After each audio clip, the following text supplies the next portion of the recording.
Democratic Representative Rashida Tlaib, a leading member of the squad, took great offense to Jake Tapper comparing Hamas and white nationalists.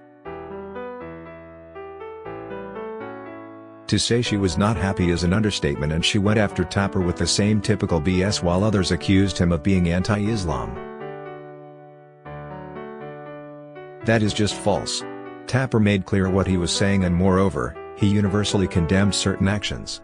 Tlaib just can't handle the truth. From the Washington Examiner, what's interesting about this theory is that, you hear conservatives all the time, rightly so in my opinion, talk about the tone set by people in the Arab world, he began. Tapper continued, Palestinian leaders talking about, and the way they talk about Israelis, justifying in the same way you're doing. No direct link necessarily between what the leader says and violence against some poor Israeli girl in a pizzeria, but the idea that you're validating this hatred and yet people don't. You can't compare the ideology of Hamas with anything else. At the same time, either tone matters or it doesn't. Tapper's comments were criticized by pro-Palestinian activists including Tlaib, who is of Palestinian descent.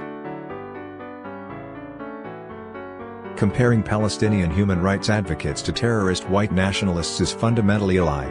Palestinians want equality, human dignity, and to stop the imprisonment of children, the Congresswoman tweeted. White supremacy is calling for the domination of one race with the use of violence.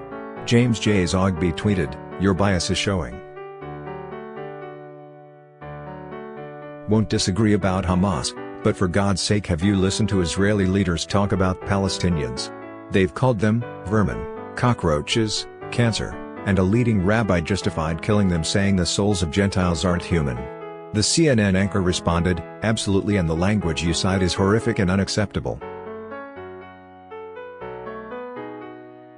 The question I was trying to pose is how those in Congress who condemn PAL leaders for incitement can credibly then argue that the words of U.S. leaders don't matter.